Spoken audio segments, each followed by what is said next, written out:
पूरे देश के अंदर विद्वेष फैलाते रहते हैं।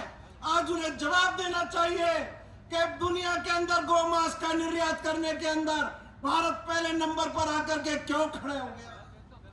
इन पाखंडी लोगों की असलियत आपको समझने की जरूरत है। और भ्रष्टाचार, उज्जैन महाकाल के अंदर अरबों रुपए लगा करके महाकाल के मंदिर का जो जीर्णोद्धार हुआ, अभी 3 दिन पहले जो अंदर आया, हमारे ऋषियों की मूर्तियां धर धरा करके जमीन पर गिर गई। और इसी भ्रष्टाचार से भारतीय जनता पार्टी ने दिल्ली में अपना 1500 करोड़ रुपए का कार्यालय बनाया है। 1500 करोड़ रुपए का। अभी हमने मौन रखा 2 मिनट के लिए उन भाइयों के लिए जब भारत सरकार की चूक से 288 लोग रेल दुर्घटना में काल कवलित हो गए। एक ट्रेन दूसरी ट्रेन से भिड़ी और उसके बाद तीसरी ट्रेन उससे आकर के भिड़ी। इन 288 लोगों की मौत का जिम्मेदार कौन है?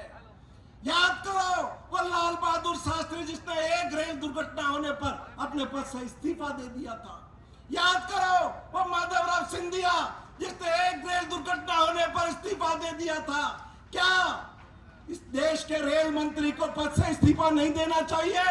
मैं आपसे पूछ रहा हूं, देना चाहिए कि नहीं देना चाहिए? भाइयों, आप लोगों को सोचना चाहिए और समझना चाहिए कि अशोक गहलोत कौन है। ये दोनों रंगा बिल्ला जो गुजरात से निकल करके दिल्ली में सल्तनत में बैठे, पैसों से विधायक खरीद करके गोवा में सरकार बनाई इन्होंने, कर्नाटक में विधायक खरीद करके सरकार बनाई, मध्य प्रदेश में विधायक खरीद करके सरकार बनाई, महाराष्ट्र में विधायक खरीद करके सरकार बनाई। उनके धनबल को झुकाया किसने झुकाया? इस राजस्थान की सरजमीन पर अशोक गहलोत ने झुकाया।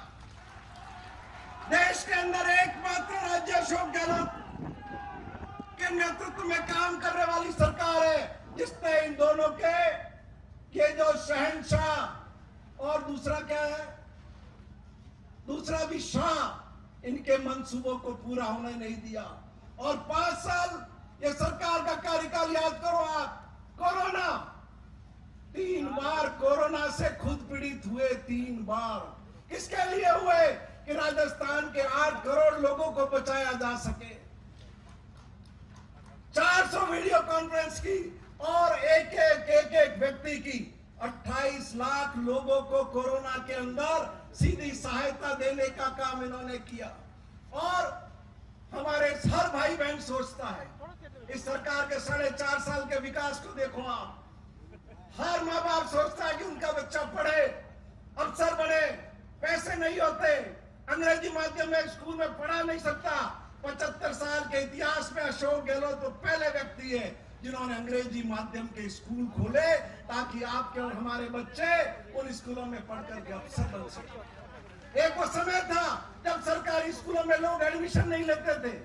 आज महात्मा गांधी अंग्रेजी स्कूल में एडमिशन लेने के लिए लाइन लगती है लोगों की। और ये जो शिविर जिसमें आप लोग आए हुए हैं, मैं याद दिलाऊंगा आपको, अशोक गहलोत तो पहले व्यक्ति है भारत के अंदर जिन्होंने 2008 से 13 के अंदर हमारे बुजुर्गों के लिए, हमारी विधवा बहनों के लिए, विकलांगों के लिए पहली बार 500 रुपए पेंशन शुरू की थी 2008 से 13 के अंदर। लेकिन 2013 से 2018 तक भारतीय जनता पार्टी की सरकार रही।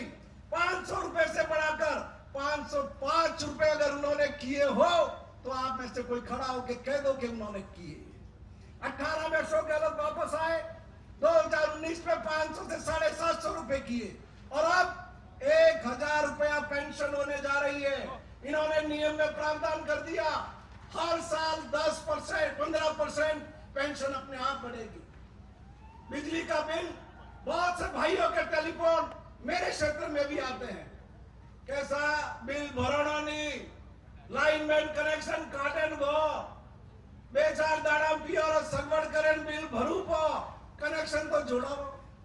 ये पीड़ा समझी तो अशोक गहलोत ने समझी कि पिछले साल घर की बिजली के 50 यूनिट फ्री किए और इस साल 100 यूनिट घर की बिजली के फ्री कर रहे हैं। और किसान पिछले साल एक महीने में 1000 रुपए का अनुदान दिया।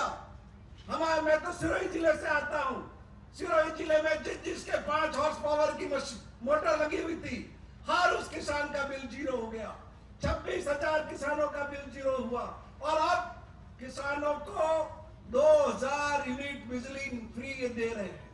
आप मोदी जी आए अजमेर के अंदर, क्या कहा? अरे ये अशोक गहलोत का मॉडल लागू करेंगे तो देश का दिवाला निकल जाएगा। अरे मोदी जी, देश का दिवाला नहीं, भारतीय जनता पार्टी का दिवाला निकलने वाला है। अगर तुम्हारे मन में जज्बा है लोगों की सेवा करने का, लोगों की मदद करने का, तो अशोक गहलोत जिन योजनाओं को लेकर के आए, पूरे भारत के अंदर उन योजनाओं को लागू करो जिससे देश का हर नागरिक उनसे लाभान्वित हो सके। और आज इस मौके पर मुझे भी अपनी बात कहने का मौका दिया। मैं यहाँ की कांग्रेस कमेटी का आभार प्रकट करता हूँ और आप सबसे विनती करता हूँ कि एकजुट होकर के अगर चाहते हो कि साधारण से साधारण आदमी का जीवन बदले, जीवन में उत्थान हो, अपने पैरों पर खड़ा हो, बच्चे आगे बढ़े, तो एकजुट होकर के आने वाले चुनाव में अशोक गहलोत का साथ दीजिए। बोलो भारत माता की, अशोक गहलोत की। बहुत बहुत धन्यवाद। बहुत बहुत धन्यवाद। और लीजिएगा